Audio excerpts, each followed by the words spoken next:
बरेली में I love Mohammad सल्लल्लाहु अलैहि वसल्लम का पोस्टर लगाने की वजह से पुलिस का नौजवानों पर लाठियां चलाना, मौलाना तौकीर रज़ा खान की गिरफ्तारी, उसके फ़ौरन बाद योगी आदित्यनाथ का बयान आना मौलाना को ऐसा सबक सिखाया है कि उसकी कई नस्लें याद रखेंगी।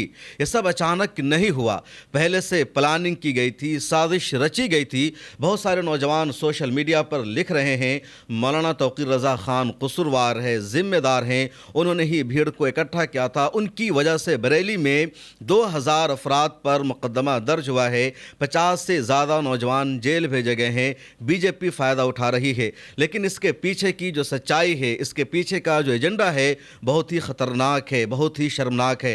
हाँ, यहाँ पर मुस्लिम नौजवानों से भी कुछ गलतियाँ ज़रूर हुई है, लेकिन मामला इससे बहुत आगे जा चुका है। और सबसे ज़्यादा हैरत है योगी आदित्यनाथ के इस बयान पर। कल से ये क्लिप वायरल हो रही है, एक मरतबा आप और सुन लीजिए। आपने देखा होगा कल बरेली के अंदर वो मौलाना भूल गया कि शासन किसका है। वो ये मानता था धमकी देंगे और हम जबरदस्ती जाम कर देंगे। हमने कहा जाम नहीं होगा, कर्फ्यू भी नहीं लगेगा, लेकिन कर्फ्यू का सबक तुम्हें ऐसा सिखा देंगे कि तुम्हारी आने वाली पीढ़ी दंगा करना भूल जाएगी। ये बयान क्या किसी योगी का हो सकता है, किसी स्टेट के सीएम का हो सकता है, किसी मुख्यमंत्री का हो सकता है? योगी आदित्यनाथ के बयान को देखकर ऐसा लग रहा है कि जैसे किसी देश के बड़े बादशाह से उनकी लड़ाई हो, उनका कोई बहुत बड़ा हरीफ हो और लगातार उससे जंग हार रहे हो और मुद्दतों के बाद इनको जंग में जीत मिल गई हो।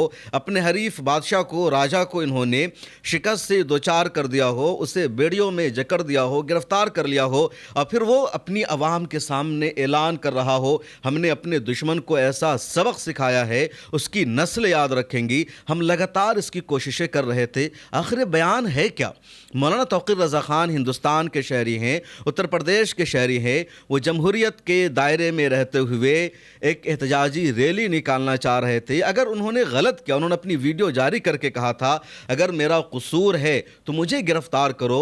पुलिस ने उनको गिरफ्तार भी कर लिया। उन्होंने अपनी गिरफ्तारी को रोका नहीं, उन्होंने भागने की कोशिश नहीं की, उन्होंने आंसू नहीं बहाए। उन्होंने साफ लफ्ज़ों में कहा कि अगर आई लव मोहम्मद सल्लल्लाहु अलैहि वसल्लम की वजह से मुझे गिरफ्तार करना है कर लो। उन्होंने ये भी कहा अगर आई लव मोहम्मद सल्लल्लाहु अलैहि वसल्लम कहना जुर्म है तो अतीक की तरह, उनके भाई अशरफ की तरह मुझे भी गोलियां मार दो, लेकिन मैं ये कहने से पीछे नहीं हटूंगा अगर मेरा जुर्म साबित हो जाता है।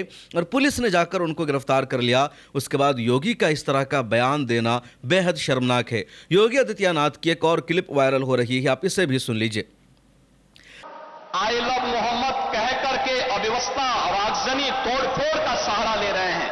उन्हें मालूम है ये शारदीय नवरात्रि है, विजयादशमी का पर्व है और शारदीय नवरात्रि को अगर अव्यवस्था पैदा करोगे, चंड मुंड बनकर के कार्य करोगे तो मां भगवती कभी बर्दाश्त नहीं करने वाली है। आपने इस क्लिप को सुना। मुस्लिम नौजवानों पर इल्ज़ाम लगा रहे हैं योगी आदित्यनाथ कि ये नवरात्रि के मौका पर हंगामा कर रहे हैं, तोड़ फोड़ कर रहे हैं, पुलिस की गाड़ियों को आग लगा रहे हैं। आखिर ऐसा कहाँ हुआ? कहीं से कोई भी ऐसी खबर सामने नहीं आई है जहां मुस्लिम नौजवानों ने पुलिस पर पत्थर चलाया हो, पुलिस की गाड़ियों को आग लगाया हो, कानून को हाथ में लेने की कोशिश की हो। खबरें यही आ रही है हर जगह से कि मुस्लिम नौजवानों ने आई लव मोहम्मद सल्लल्लाहु अलैहि वसल्लम का पोस्टर लगाया और उस पोस्टर को जाकर फाड़ दिया गया। आई लव मोहम्मद सल्लल्लाहु अलैहि वसल्लम के नाम पर मुस्लिम नौजवानों ने रैलियां निकाली और रैलियां निकालने की पुलिस ने इजाज़त नहीं दी। मुस्लिम नौजवानों पर लाठियां चला दी गई है। बरेली में क्या कुछ हुआ पहले उसको समझ लीजिए। मौलाना तौकीर रज़ा खान ने कहा कि वो जुमा की नमाज के बाद डीएम के यहाँ मेमोरेंडम देने जाएंगे और डीएम के जरिए राष्ट्रपति तक, सदर जमहूरियत तक अपना पैगाम पहुंचाएंगे। उसके बाद मौलाना तौकीर रज़ा खान ये भी दावा कर रहे हैं कि उनके लेटर हेड पर एक फ़र्ज़ी बयान शाये किया गया, अखबारात में भी वो बयान शाये कराया गया जिसमें नौजवानों से कहा गया था वो इस्लामिया कॉलेज में जमा हो, इस्लामिया मैदान में इकट्ठे हो जाएं और वहाँ मौलाना तौकीर रज़ा खान उनसे ख़िताब करेंगे। मौलाना तौकीर रज़ा खान अपने घर की जगह किसी और घर में जा ठहरे हुए थे ताकि वो जुमा की नमाज़ अदा करेंगे और उसके बाद वहाँ जाएंगे। मौलाना तौकीर रज़ा खान की कहीं से जासूसी हो गई, पुलिस को खबर लीक हो गई और पुलिस ने मौलाना को जहाँ अपने दोस्त के घर पर थे वहीं हिरासत में ले लिया, नज़रबंद कर दिया। इधर नौजवान इस्लामिया ग्राउंड की तरफ जाने लगे। पुलिस को उन्हें रोकना चाहिए था। अगर पुलिस ये कह रही है कि मौलाना तौक़ीर रज़ा ख़ान को इस्लामिया ग्राउंड में रैली निकालने की, जुलूस निकालने की इजाज़त नहीं दी गई थी। यूपी पुलिस ने बाज़ाब्ता प्रेस कॉन्फ्रेंस करके कहा है, प्रेस स्टेटमेंट जारी करके कहा 21 सितंबर को इत्तेहाद मिल्लत कौंसिल की तरफ से इस्लामिया मैदान में रैली निकालने की, जुलूस निकालने की परमिशन ली गई थी, लेकिन हमने मना कर दिया, उसकी इजाज़त नहीं दी गई। 26 सितंबर की परमिशन मांगी गई थी। अब पुलिस का कहना है कि परमिशन नहीं मिली थी। मुस्लिम नौजवान इस्लामिया मैदान की तरफ जा रहे थे, पुलिस ने उन्हें समझाया, पुलिस ने उन्हें रोका, लेकिन नौजवान नहीं माने, पुलिस से भिड़ गए, झड़प शुरू हो गई। उन्होंने एक तरह से उपद्रवी की शक्ल इख्तियार कर ली और उसके बाद पुलिस को लाठी चलाना पड़ा। लेकिन जो फुटेज सामने आई है, जो वीडियो सामने आई है, एक भी ऐसी वीडियो नहीं है जहां ये दिख रहा हो कि मुस्लिम नौजवान किसी पुलिस की गाड़ी को आग लगा रहे हैं, पत्थर चला रहे हैं, पुलिस वालों पर अटैक कर रहे हैं, बल्कि पुलिस लाठियां चला रही है, पुलिस उन्हें दौड़ा दौड़ा कर मार रही है। पुलिस यहाँ पर उन्हें समझा भी सकती थी, रोक सकती थी, और पुलिस की सबसे बड़ी जिम्मेदारी ये थी कि पुलिस मौलाना तौक़ीर रज़ा ख़ान को वहाँ पर लाती, उनसे कहलवाती कि आप इन नौजवानों से कहिए कि अपने घरों को वापस लौट जाएं। परमिशन नहीं मिली है रैलियां निकालने की, लेकिन न तो पुलिस मौलाना तौक़ीर रज़ा ख़ान को वहाँ पर लाती है, इधर नौजवानों का कोई लीडर नहीं, और उनके जहनों में एक स्टेटमेंट दिया गया था, उनके जहनों तक या उन तक एक पैगाम पहुँचाया गया था, इस्लामिया मैदान में जमा होना है। और उसके बाद ये पूरी कंट्रोवर्सी हुई और उसके बाद योगी आदित्यनाथ का बयान आने लगता है, और इससे साफ पता चलता है पहले से मंसूबा था। क्योंकि जब कानपुर में 9 सितंबर को मामला हुआ, मुस्लिम नौजवानों के खिलाफ कानपुर पुलिस ने FIR दर्ज कर लिया, और वजह यही थी कि आई लव मोहम्मद सल्लल्लाहु अलैहि वसल्लम का पोस्टर मुस्लिम नौजवानों ने लगाया था, उसको हटाया गया। फिर कहा गया नई परंपरा है। जब यह खबर वायरल हुई, मुसलमानों ने लिखना शुरू कर दिया, अगर आई लव मोहम्मद बोलना जुर्म है, गुनाह है, तो हम सब ये जुर्म करने को तैयार हैं, हम सब इस गुनाह के लिए जेल जाने को तैयार हैं। और कानपुर पुलिस ने बाद में वजाहत दी, सफाई दी कि आई लव मोहम्मद लिखने या उस तरह का पोस्टर लगाने की वजह से FIR दर्ज नहीं हुई है। लेकिन कानपुर पुलिस ने उस FIR को ख़त्म नहीं किया, केस को ख़त्म नहीं किया, बल्कि जिन 24-25 अफराद के ख़िलाफ़ मुकदमा दर्ज किया गया था, वो मुकदमा अभी भी बाकी है। मैसेज पूरे देश में यही गया कि आई लव मोहम्मद सल्लल्लाहु अलैहि वसल्लम की वजह से ही मुकदमा दर्ज हुआ। उसके बाद नौजवानों ने सोशल मीडिया पर लिखना शुरू किया, उसके बाद जगह जगह लोगों ने रैलियां निकालनी शुरू कर दी। यहां पर मुस्लिम नौजवानों की भी जिम्मेदारी है कि अगर आप सड़कों पर उतरते हैं, प्रोटेस्ट करते हैं, रैलियां निकालते हैं, तो उसके लिए यकीनी तौर पर पुलिस से परमिशन लेना ज़रूरी है, इजाज़त लेना ज़रूरी है। बग़ैर परमिशन के, इजाज़त के जुलूस निकालना नहीं चाहिए। हाँ, जहाँ मुसलमानों ने परमिशन ली है, इजाज़त ली है, उसके बावजूद अगर वहाँ पुलिस ने रोका है, डिस्टर्ब किया है, तो यहाँ पर माहौल के ख़राब होने के लिए पूरी तरह पुलिस ज़िम्मेदार है। जैसे अभी बाराबंकी से खबर आई, बाराबंकी में एक गांव है जिसका नाम है फैज़ुल्ला गंज। उस गांव में मुस्लिम नौजवानों ने आई लव मोहम्मद सल्लल्लाहु अलैहि वसल्लम का एक पोस्टर लगाया था, और किसी को कोई दिक्कत नहीं, मुसलमानों का महल्ला है, मुस्लिम एरिया है, वहाँ ये पोस्टर लगाया गया। अब एक चौकीदार है धनी नाम का, वो आता है और उस पोस्टर को नीचे गिरा देता है। अल्लाह का नाम लिखा हुआ है, मोहम्मद सल्लल्लाहु अलैहि वसल्लम का नाम लिखा हुआ है, और जब उस पोस्टर को नीचे गिराया जाएगा, यकीनी तौर पर मुसलमानों के जज्बात भड़केंगे, उनको गुस्सा आएगा। और वहाँ पर मुसलमानों ने प्रोटेस्ट किया, एहतजाज किया, फिर एक तरह से आपस में लड़ाई शुरू हो गई। अब वहाँ पर पुलिस ने भी कर्फ्यू लगा दिया है, हालात को काबू में करने की कोशिश की है, वहाँ पर सख्त चौकसी बढ़ती जा रही है। इसी तरह की खबर मऊ से आई, सहारनपुर से आई, फिरोज़ाबाद से आई, या मुल्क के दूसरे इलाकों से इस तरह की लगातार खबरें सामने आ रही है। सवाल यही है, और जो पीछे का पूरा मामला है वो ये कि मुस्लिम नौजवानों ने कहा था हम आई लव मोहम्मद सल्लल्लाहु अलैहि वसल्लम बोलेंगे, तो अब यूपी पुलिस कह रही है कि अगर तुम बोलोगे तो हम तुम्हें जेल भेजेंगे। यूपी पुलिस को भी समझना होगा कि मुसलमानों के जज्बात हैं। अगर कोई आई लव महादेव बोल रहा है, आई लव योगी बोला जा रहा है, आई लव बुलडोज़र के पोस्टर अब यूपी में लगाए जा रहे हैं, उनके खिलाफ कोई एक्शन नहीं, उनके खिलाफ कोई कार्रवाई नहीं, फिर मुसलमानों के खिलाफ ही एक तरफा कार्रवाई क्यों? मुस्लिम नौजवानों को भी चाहिए कि अपना एक लीडर मुंतखब करे, किसी की क़यादत में सड़कों पर उतरे और कहीं भी किसी भी तरह की कोई ऐसी हरकत ना करे जिसकी वजह से उनके खिलाफ किसी को मौका मिल सके मुकदमा बनाने का, केस दर्ज करने का।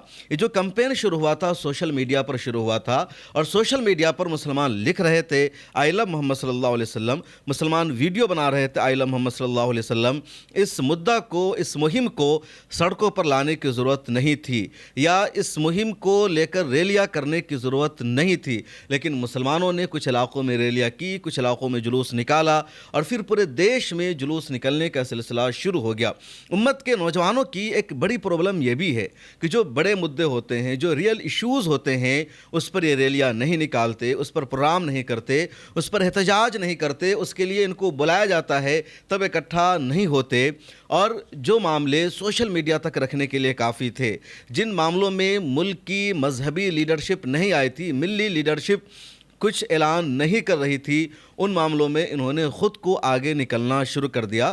دیش میں بڑے بڑے معاملے ہوتے ہیں، موب لنچنگ کا معاملہ ہوتا ہے، وقف کا معاملہ چل رہا ہے، ہیومن رائٹس کا مسئلہ ہوتا ہے، اور ان معاملوں میں جب بڑی بڑی تنظیموں کی طرف سے کانفرنس کا انعقاد کیا جاتا ہے، پروٹیسٹ کیا جاتا ہے، تب نوجوان نہیں آتے، خاموش رہتے ہیں، چپ رہتے ہیں، اور جس معاملے میں ملی تنظیموں کی طرف سے کسی پروگرام کو آرگنائز نہیں کیا جاتا، کسی بھی احتجاج کی کال نہیں دی جاتی ہے، وہاں مسلم نوجوان خود سے سوشل میڈیا پر آ جاتے ہیں، خود سے وہ سڑکوں پر اتر جاتے ہیں، ریلیاں نکالتے ہیں، پروٹیسٹ کرتے ہیں، اور پھر اس کی ویڈیو بنا کر سوشل میڈیا پر ڈالتے ہیں، اور اس کا نتیجہ یہ ہوتا ہے کہ جگہ جگہ اس طرح لوگ ریلیاں نکالنے لگتے ہیں، جبکہ سچائی یہی ہے کہ کسی بھی ریلی یا پروٹیسٹ کو نکالنے کے لیے آپ کو پرشاسن سے پرمیشن لینی چاہیے، تاکہ پرشاسن کو یہ کہنے کا موقع نہ مل سکے کہ آپ نے قانون کو ہاتھ میں لیا ہے۔ اب بریلی میں جو کچھ ہوا، مولانا توقیر رضا خان کو جس طرح گرفتار کیا گیا ہے، اور یوگی کا جو بیان سامنے آ رہا ہے، اس سے عام مسلمانوں کے حوصلوں کو توڑا جا رہا ہے، ان کو میسج دیا جا رہا ہے، لیکن مسلمانوں کا حوصلہ اتنی آسانی سے نہیں توڑا جا سکتا ہے، مسلمانوں کو ڈرایا نہیں جا سکتا ہے۔ اب تو U P police press conference کر کے ایسے ایسے دعوے کر رہی ہے، ایسے ایسے آروپ لگا رہی ہے جس کے پیچھے کچھ بھی سچائی نہیں ہے۔ اب آپ یو پی پولیس کی کل کی پریس کانفرنس ہی سن لیجئے کس طرح کے فرضی دعوے کیے گئے ہیں۔ جیسا کہ آپ اوگت ہیں کہ جمعے کی نماز کے بعد کچھ جگہوں پہ الگ الگ تھانہ چھیتروں میں پولیس اور پرشاسن کی جو ڈیوٹیاں لگی ہوئی تھی، وہاں پہ کچھ لوگوں کے دوارا ہنسک پردرشن کیا گیا، جس کے سمبند میں کل ہم لوگوں نے بتایا تھا کہ ہم کٹھور ودھک کارروائی سنشچت کریں گے۔ اس میں ہم لوگوں کے دوارا اب تک کل 10 FIR درج کی گئی ہیں۔ خلیل تراہے پہ گھٹنا ہوئی تھی، جس میں جو پولیس بل وہاں پہ لگا ہوا تھا، مجسٹریٹ جو وہاں پہ لگے ہوئے تھے، ان کے دوارا بہت سنیمت طریقے سے وہاں جو بھیڑ آئی اچانک سے، اس کو روکنے کا پریاس کیا گیا، سمجھانے بجھانے کا پریاس کیا گیا۔ اس کے باوجود اس بھیڑ کے دوارا بیریکیڈنگ کو توڑ کے پولیس بل کے ساتھ دربار کرتے ہوئے اسلامیہ کالج پہنچنے کے لیے پریاس کیا گیا، اور اس کے انترگت پولیس کے اوپر حملہ ور ہوئے، پولیس کے اوپر پتھراؤ کیا گیا۔ وہاں سے ہم لوگوں کے دوارا جو سامگری ریکور ہوئی ہے اس کے بارے میں آپ کو بتا دیتا ہوں۔ اینٹ پتھر کے ٹکڑے بھاری ماترا میں ریکور کیے گئے ہیں، چپل جوتے بھاری ماترا میں، پولیس کے ٹوٹے ہوئے بیریکیڈ ریکور کیے گئے ہیں۔ وہاں سے کچھ بلیڈز، کھوکھا کارتوس 12 بور اور 315 بور کے جو سمبھوتہ فائرنگ میں یوز ہوں گے وہ ریکور کیے گئے ہیں۔ زندہ کارتوس ریکور کیے گئے ہیں۔ ایک تمنچا 12 بور کا جو سمبھوتہ وہاں کسی اپدروی کے پاس سے گر گیا تھا بھگدڑ میں، ایک یہ ریکور کیا گیا ہے۔ اویدھ چاقو، لاٹھی، ڈنڈے اور کچھ کانچ کی ٹوٹی ہوئی بوتلوں کے ٹکڑے جن سے پیٹرول کی بدبو آ رہی ہے، جو سمبھوتہ پیٹرول بھر کے لایا گیا تھا، یہ ساری چیزیں وہاں سے جو گھٹنا استھل تھا خلیل تراہے کا، وہاں سے برآمد کی گئی ہے۔ معاملہ صرف بریلی کا یا یو پی کا نہیں ہے، بلکہ دیش میں ہر جگہ دو طرح کا قانون چلتا ہے۔ اگر مسلمان کوئی کام کرتا ہے، مسلمان اپنی مذہبی یاترا نکالتے ہیں، ان کے خلاف ایکشن، ان کو کہا جاتا ہے پرمیشن کیوں نہیں لی، یا یہ پبلک پلیس ہے، یہاں پر اس طرح کا جلوس نکالنے کی اجازت نہیں دی جائے گی، لیکن دوسرے سماج کے لوگ کرتے ہیں تو ان کے خلاف کوئی ایکشن نہیں، کوئی کارروائی نہیں۔ ابھی ہندوؤں کا گربا چل رہا ہے، اور گربا ہندوؤں کا مذہبی تہوار ہے تو پبلک پلیس میں نہیں ہونا چاہیے۔ اب وڈودرا ایئرپورٹ کی ویڈیو آئی جس میں دیکھا گیا پبلک پلیس میں گربا ہو رہا ہے۔ اب ممبئی ایئرپورٹ کی ویڈیو آئی جہاں دیکھا جا رہا ہے پبلک پلیس میں گربا ہو رہا ہے، اور یہاں ان کو نہیں روکا جائے گا، ان کے خلاف ایکشن نہیں لیا جائے گا۔ لیکن اسی ممبئی ایئرپورٹ پر اگر کنارے میں کوئی مسلمان سجدہ کر لیتا ہے، ریلوے اسٹیشن پر کوئی مسلمان نماز ادا کر لیتا ہے، فوراً اس کے خلاف ایکشن لیا جاتا ہے، فوراً اس کے خلاف کارروائی کی جاتی ہے۔ اتر پردیش کے مظفر نگر سے ایک اور خبر سامنے آئی جہاں مسلمانوں نے اپنے گھر میں آئلہ محمد صلی اللہ علیہ وسلم کا پوسٹر لگایا تو اس کی وجہ سے اس کے پوسٹر کو ہٹا دیا گیا، اس کے خلاف مقدمہ درج کیا گیا اور دیش کے مختلف علاقوں سے لگاتار اس طرح کی خبریں سامنے آ رہی ہے۔ یہ بہت نازک موقع ہے اور سوچ سمجھ کر قدم اٹھانے کی ضرورت ہے۔ آئلم محمد صلی اللہ علیہ وسلم بولنا ہمارا بنیادی حق ہے، ہمیں کوئی بھی اس سے نہیں روک سکتا، لیکن ہمیں دیش کا جو قانون ہے، دستور ہے، اس کے دائرے میں رہ کر اپنی تمام مہم کو چلانا ہے۔ اگر آپ کہیں ریلیاں نکالتے ہیں، سڑکوں پر اتر کر پروٹیسٹ کرتے ہیں، تو آپ وہاں پولیس اسٹیشن میں ایک تحریر ضرور دے دیجئے، ایک انفارمیشن ضرور دے دیجئے، پولیس کی پرمیشن مل جاتی ہے، تب آپ سڑکوں پر اتر کر پروٹیسٹ کیجئے اور کوشش کیجئے کہ کوئی بھی آپ کی ریلی کو، آپ کے جلوس کو خراب نہ کر سکے۔ ہمیشہ سے ایک مائنڈ سیٹ، ایک سازش رچی جاتی ہے کہ جہاں کہیں بھی مسلمانوں کا کوئی پروٹیسٹ ہوتا ہے، کوئی احتجاج ہوتا ہے، تو کچھ شر پسند عناصر مسلمانوں کے پروٹیسٹ میں، احتجاج میں اپنی شکل بدل کر، اپنا نام بدل کر آ جاتے ہیں۔ وہ سب سے آگے رہتے نعرہ لگانے میں، پولیس پر پتھراؤ کرنے میں، اور پھر پولیس کو وہاں سے موقع مل جاتا ہے کیسے مسلمانوں کے خلاف ایکشن لینا ہے، کیسے کارروائی کرنی ہے۔ اس لیے بہت سوچ سمجھ کر اس طرح کا قدم اٹھانے کی ضرورت ہے اور پورے معاملہ کو اپنے قابو میں رکھنے کی ضرورت ہے۔ آپ کے ہاتھوں میں آپ کے پروٹیسٹ کا کنٹرول ہونا چاہیے۔ اس ویڈیو میں اتنا ہی۔ کمنٹ سیکشن میں آپ اپنی رائے ضرور لکھے گا۔ پھر ملاقات ہوگی۔ اللہ حافظ۔